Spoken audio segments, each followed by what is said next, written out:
وقفت حروفي في ربوع بياني، وأتى القصيد بأروع الألحان، وفي أرض خير قد بادت مسجوعة بفرائد الأقوال والتبيان. نبدي الجمال على غصون بهائكم، ليفوح عطر الورد والريحان. أمجاد قد أبدت جمالا خافقا، صنعت قلائد من جمال هاني. ومجدات بنت القصير قد سارت بالنور في الأنحاء والأركان، ولأجل أشواق الحروف تأنقت تحكي بها الفعل بالإيمان. وجدان قد أبدت حديثا شامخا، رسمت وميض الخير في إمعان. إن الحمد لله نحمده ونستعينه ونستغفره، ونعوذ بالله من شرور أنفسنا ومن سيئات أعمالنا. من يهده الله فلا مضل له، ومن يضلل فلا هادي له. وأشهد أن لا إله إلا الله وحده لا شريك له، وأشهد أن محمدًا عبده ورسوله صلى الله عليه وعلى آله وسلم. يا أيها الذين آمنوا اتقوا الله حق تقاته ولا تموتن إلا وأنتم مسلمون. يا أيها الناس اتقوا ربكم الذي خلقكم من نفس واحدة، وخلق منها زوجها، وبث منهما رجالا كثيرا ونساء، واتقوا الله الذي تساءلون به والأرحام، إن الله كان عليكم رقيبا. يا أيها الذين آمنوا اتقوا الله وقولوا قولا سديدا يصلح لكم أعمالكم ويغفر لكم ذنوبكم، ومن يطع الله ورسوله فقد فاز فوزا عظيما. أما بعد، فإن أصدق الحديث كتاب الله، وخير الهدي هدي محمد صلى الله عليه وسلم، وشر الأمور محدثاتها، وكل محدثة بدعة، وكل بدعة ضلالة، وكل ضلالة في النار. معاشر المؤمنين عباد الله، اتقوا الله تعالى، واعلموا أن تقواه جل في علا أساس كل خير ورفعة وفلاح في الدنيا والآخرة. والله جل وعلا يقول: وتزودوا فإن خير الزاد التقوى واتقون يا أولي الألباب. عباد الله، عن عبد الله بن عامر بن العاص رضي الله عنهما أن أبا بكر الصديق رضي الله عنه قال للنبي صلى الله عليه وسلم: يا رسول الله، علمني دعاء أدعو به في صلاتي.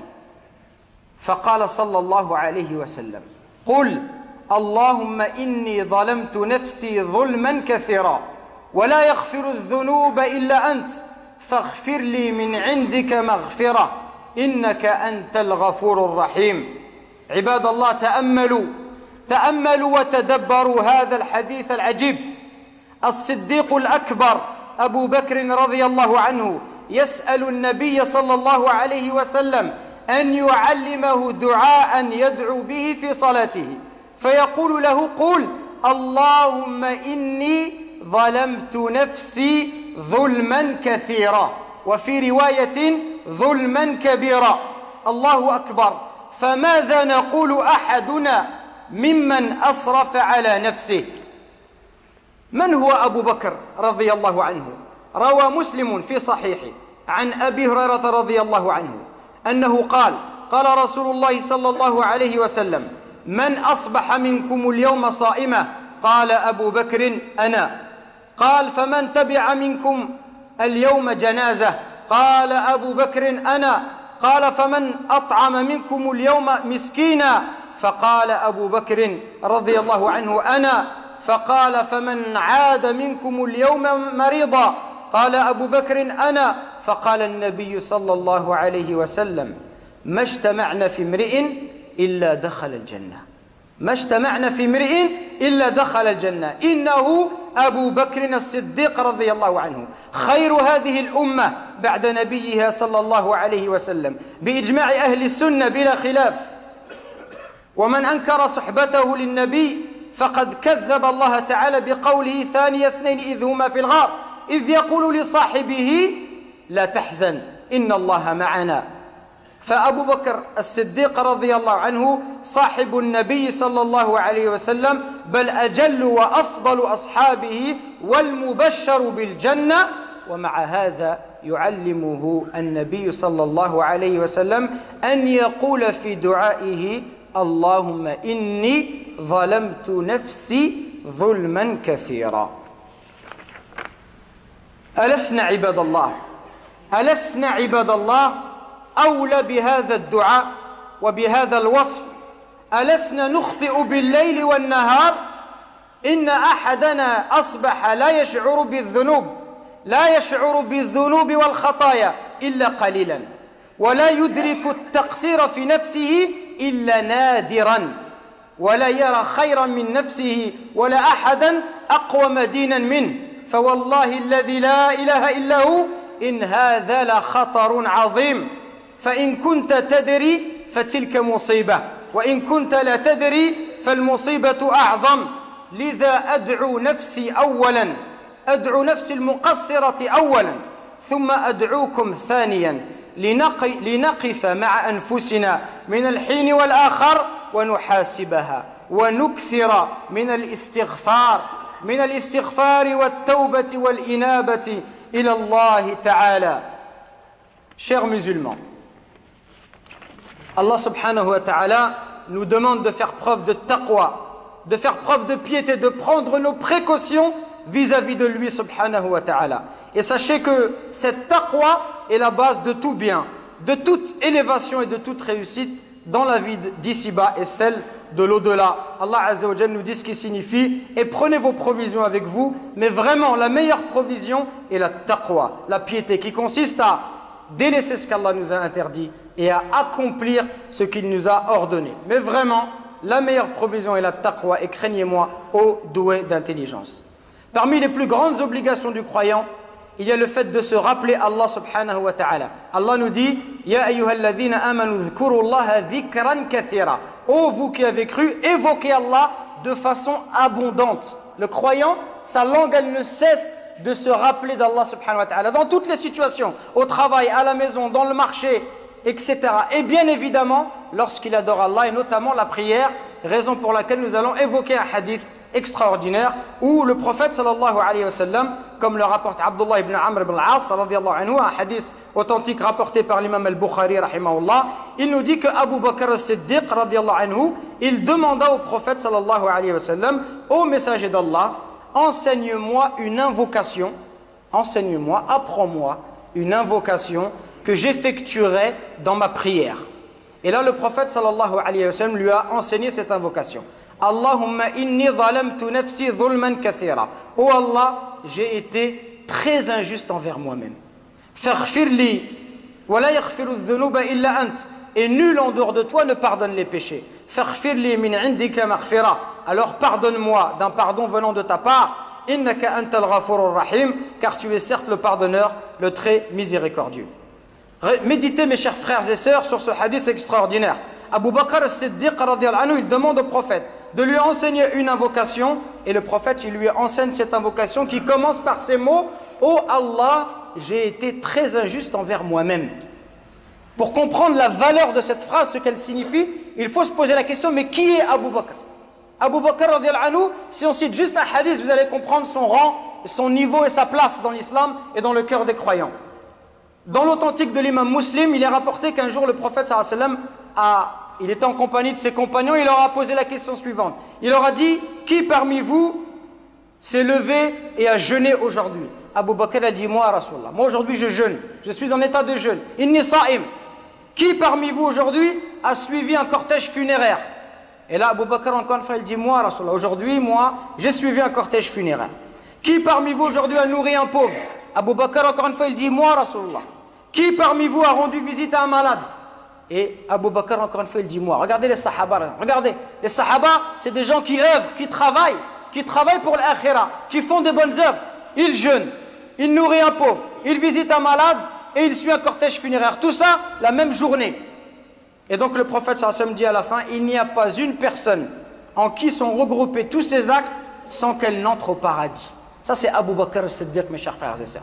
Abu Bakr, le meilleur des compagnons, celui qu'Allah Azza wa Jalla a évoqué dans le Coran, quand il dit deuxième des deux, quand ils étaient dans la grotte et qu'il disait à son compagnon, ne t'afflige pas car Allah est avec nous. Allah subhanahu wa ta'ala, il parle de Abu Bakr as-Siddiq, le célèbre compagnon du prophète sallallahu alayhi wa sallam, celui qui a reçu la bonne nouvelle de l'accès au paradis avant même de mourir, celui que le prophète sallallahu alayhi wa sallam choisissait pour diriger la prière lorsqu'il était malade. Et malgré tout cela, malgré ce rang qu'il a, malgré la place qu'il a auprès d'Allah subhanahu wa ta'ala, quand il invoque Allah, qu'est-ce qu'il dit? Oh Allah, j'ai été très injuste envers moi-même. Alors ne sommes-nous pas, nous, mes chers frères et sœurs, plus dans le besoin de cette invocation que Abu Bakr as-Siddiq? Ne sommes-nous pas, nous, des pécheurs de nuit comme de jour, au point où malheureusement quelqu'un se réveille aujourd'hui et il ne se rend même pas compte de ses péchés, de ses erreurs, de ses manquements. Peut-être même qu'il a une très bonne opinion de lui. Il se croit, il se prend pour le meilleur, il pense que c'est quelqu'un de pieux et il a une bonne opinion de lui. Alors que Abu Bakr as-Siddiq, le véridique, qui a reçu cette appellation, cet attribut, lui il disait, oh Allah, j'ai été très injuste envers moi-même. Donc tout cela est un grave danger. Le fait d'avoir une bonne opinion de soi, le fait de croire que parce que je fais la prière, parce que je suis musulman, tout est acquis, que je vais aller au paradis sans problème. Alors que peut-être tu fais énormément de péchés et tu ne sais pas ce qu'il adviendra de toi. Tout cela est un grave danger, comme le dit le poète. Ainsi, si tu sais cela, c'est cela le malheur. Si tu es conscient de cela, c'est le malheur. Et si tu ne sais pas, le malheur est encore plus grand. C'est pour cela, mes chers frères et sœurs, que j'appelle ma propre âme en premier, ainsi que vous-même, à méditer, à vous arrêter un moment sur vos âmes et à les examiner, à faire votre introspection, à vous regarder en face du miroir et de vous dire qu'est-ce que je fais de ma vie? Est-ce que chaque jour qui passe, je me rapproche d'Allah ou je m'éloigne? Qu'est-ce que je fais pour mon âme? Qu'est-ce que je fais pour l'au-delà? Qu'est-ce que je fais pour la tombe? Qu'est-ce que je fais pour mes parents? Qu'est-ce que je fais pour ma communauté? Qu'est-ce que je fais pour ma ville? Qu'est-ce que je fais de bien? Et si je meurs aujourd'hui, qu'est-ce que je vais dire à Allah subhanahu wa ta'ala? ثم اعلموا رحمكم الله وفقني الله وإياكم أن الإقرار بالذنب سبيل إلى التوبة. هذا الحديث تعلمنا هذا. الإقرار بالذنب سبيل إلى التوبة وسبب للمغفرة. ففي حديث سيد الاستغفار المشهور الذي رواه البخاري فيه قوله صلى الله عليه وسلم وأبؤ لك بذنبي وأبؤ لك بذنبي، هذا الإقرار بالذنب، وأبؤ لك بذنبي فاغفر لي فإنه لا يغفر الذنوب إلا أنت. Ensuite, sachez mes chers frères et sœurs que ce hadith il nous enseigne quelque chose de très important. C'est quoi? C'est que si tu veux qu'Allah il te pardonne, il y a quelque chose d'indispensable que tu dois faire, c'est que tu dois reconnaître ta faute.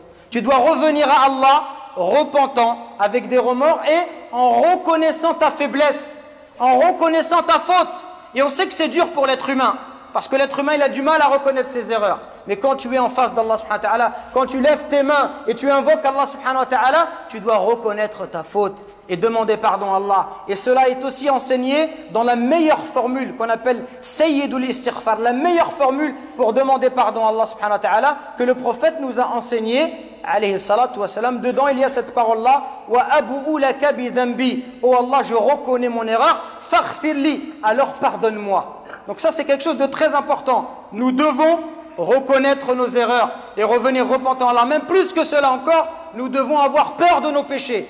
Peur que nos péchés soient la cause de notre perte yawm al-qiyamah. Regardez ce qu'il nous dit Ibn Mas'ud radiyallahu anhu. Kalam ra'i' yaqul radiyallahu anhu inna al-mu'mina yara dhunubahu ka'annahu fi asli jabalin yakhafu an yaqa'a alayh. هذا المؤمن كأنه في أصل جبل يخاف أن يقع عليه. هذا هو صفة المؤمن. وصفة الفاجر وأن الفاجر يرى ذنوبه كذباب وقع على أنفه فقال به هكذا فطار. Le musulman, il doit avoir peur de ses péchés. Peur que ses péchés, il cause sa perte. Même un petit péché, ne méprise pas les péchés. Ne dis pas, c'est un petit péché. Moi, je suis bien, je fais la prière, mais juste j'ai ce petit défaut. Non, ce petit défaut, c'est peut-être ça qui va te faire rentrer en enfer. Wal'iyadu billah. Les compagnons, ils disaient, ne regardez pas la petitesse du péché, mais regardez la grandeur de celui à qui vous avez désobéi. Ne regarde pas la petitesse du péché, mais regardez la grandeur de celui à qui vous avez désobéi. Une femme est entrée en enfer parce qu'elle a enfermé son chat. Elle l'a empêché de se nourrir. Et pour ça, elle est rentrée en enfer. Wal'iyadu billah. Afanillahu wa iyyakum. Donc le musulman, il doit avoir peur de ses péchés. Ibn Mas'ud nous dit cette phrase extraordinaire. Le croyant, il voit ses péchés comme s'il se tenait au pied d'une montagne, craignant qu'elle ne tombe sur lui. Et le pécheur, il voit ses péchés comme une mouche qui passe sous son nez et qui l'écarte d'un geste de la main. Regardez la différence. Le croyant, comment il est vis-à-vis de ses péchés? Il a peur que ce péché, c'est comme si il était en dessous d'une montagne qui est immense. Il a peur que cette montagne, elle s'écroule sur lui. Alors que le pervers, il voit ses péchés comme une petite mouche. C'est-à-dire quelque chose qui le dérange et qu'il va balayer d'un trait de la main. Barakallahu li wa lakum fil Qur'an al-azim wa nafa'ani wa iyyakum bima fihi min al-ayat wa adh-dhikr al-hakim. Aqulu qawli hadha wa astaghfirullaha li wa lakum wa li kaffati al-muslimina min kulli dhanb fastaghfiruhu wa tubu ilayhi innahu huwal ghafurur rahim.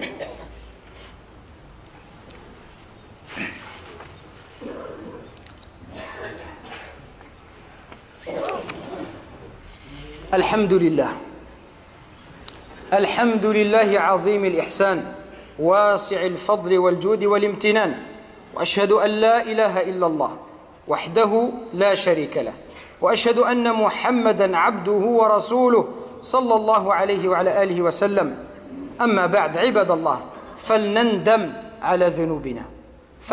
على ذنوبنا وإسرافنا في أمرنا وعلى ما فرطنا من أعمارنا فالعاقل إذا رأى من هو أكبر منه سنا قال سبقني بعبادة الله تعالى. هذا هو العاقل، يرى من هو أكبر منه يقول سبقني بعبادة الله. وإذا رأى من هو أصغر منه قال سبقته بالذنوب. هذا هو العاقل. وإذا رأى الهداة المهتدين أحبهم وسعى ليلحق بهم. وإذا رأى الضالين حمد الله ولا يشمت بهم بل يقول الحمد لله الذي عافاني مما ابتلاهم به وفضلني على كثير ممن خلق تفضيلا إذ لو شاء الله لكان مثلهم كل ذلك بفضل الله. أنت تصلي ذلك بفضل الله. فضل الله يؤتي من يشاء. تصلي تصوم تقوم بالحج بالعبادات كل ذلك بفضل الله ولو شاء الله لكنت مثلهم. فلا يترفع حتى على العصاة والمنحرفين بل يرحمهم ويشفق عليهم ويسعى بإصلاحهم مع بعض ما هم عليه من مخالفة أمر الله تعالى ورسوله صلى الله عليه وسلم. وهذا مسلك دقيق يجب أن تنتبه له. Donc mes chers frères et sœurs, pour conclure, regrettons nos péchés et nos excès pendant qu'il en est encore temps. Éprouvons du regret et des remords pour tous les péchés, toutes les désobéissances que nous avons commis, pour nos négligences face au commandement d'Allah subhanahu wa ta'ala. Et ce hadith, que si tu l'apprends et tu l'appliques et tu le prononces dans ta prière, il doit te changer. On ne doit pas simplement, mes frères et sœurs, prononcer des invocations sans en comprendre le sens des mots. Et sans comprendre que ces invocations, elles doivent nous transformer.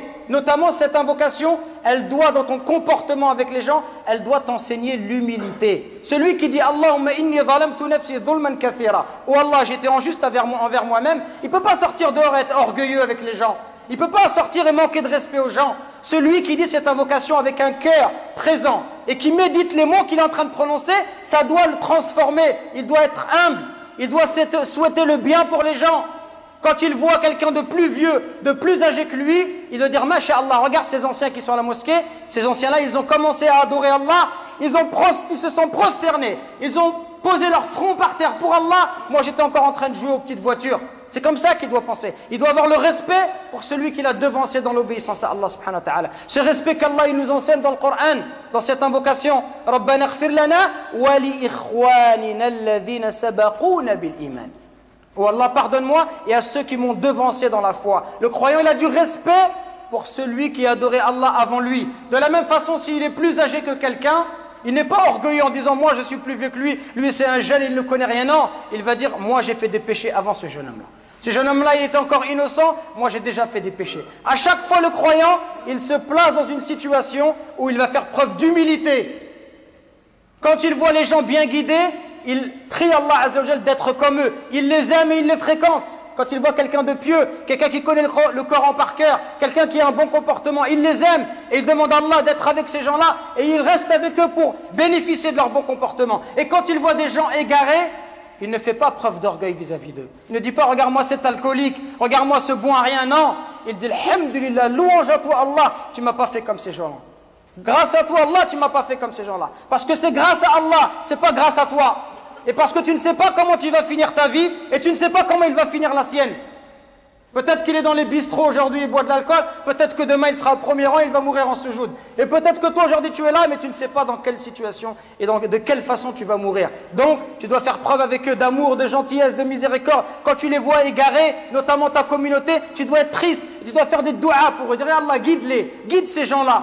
Et ne pas avoir d'orgueil par rapport vis-à-vis d'eux. Même si bien évidemment tu vas détester cet acte, cette désobéissance vis-à-vis d'Allah, comme le fait de boire de l'alcool ou d'autres péchés, mais avec ces gens-là tu vas faire preuve de douceur. Et tu ne vas pas être orgueilleux, parce qu'en étant orgueilleux, tu les éloignes davantage de la voie d'Allah subhanahu wa ta'ala. Ça c'est un comportement, une attitude subtile à laquelle il faut être vigilant.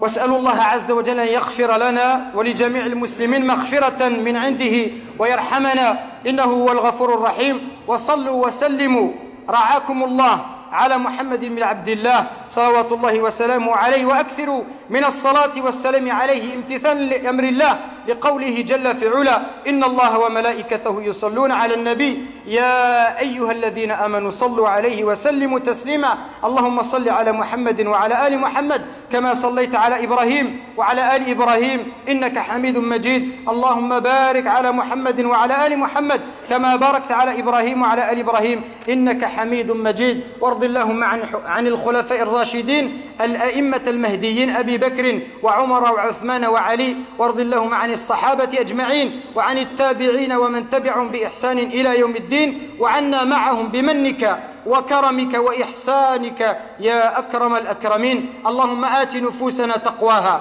وزكها أنت خير من زكاها أنت وليها ومولاها اللهم أصلح لنا ديننا الذي هو عصمة أمرنا وأصلح لنا دنيانا التي فيها معاشنا وأصلح لنا آخرتنا التي إليها معادنا واجعل الحياة زيادة لنا في كل خير والموت راحة لنا من كل شر اللهم إنا ظلمنا أنفسنا ظلما كثيرا ولا يغفر الذنوب إلا أنت فاغفر لنا من عندك مغفرة إنك أنت الغفور الرحيم اللهم اغفر لنا ذنوبنا وكفر عنا سيئاتنا وتوفنا مع الأبرار اللهم اغفر لنا ولوالدينا وللمؤمنين يوم يقوم الحساب اللهم اغفر لنا ولوالدينا وللمؤمنين يوم يقوم الحساب اللهم إنا نسألك الجنة ونعوذ بك من النار اللهم أعز الإسلام والمسلمين اللهم أعز الإسلام والمسلمين اللهم أعز الإسلام والمسلمين في كل مكان وفي كل زمان وانصر المستضعفين من المسلمين وكن لهم عونا ونصيرا وآتهم من لدنك سلطانا نصيرا يا رحم كن بهم رحيما يا لطيف كن بهم لطيفا سبحان ربك رب العزة عما يصفون وسلام على المرسلين والحمد لله رب العالمين وأقم الصلاة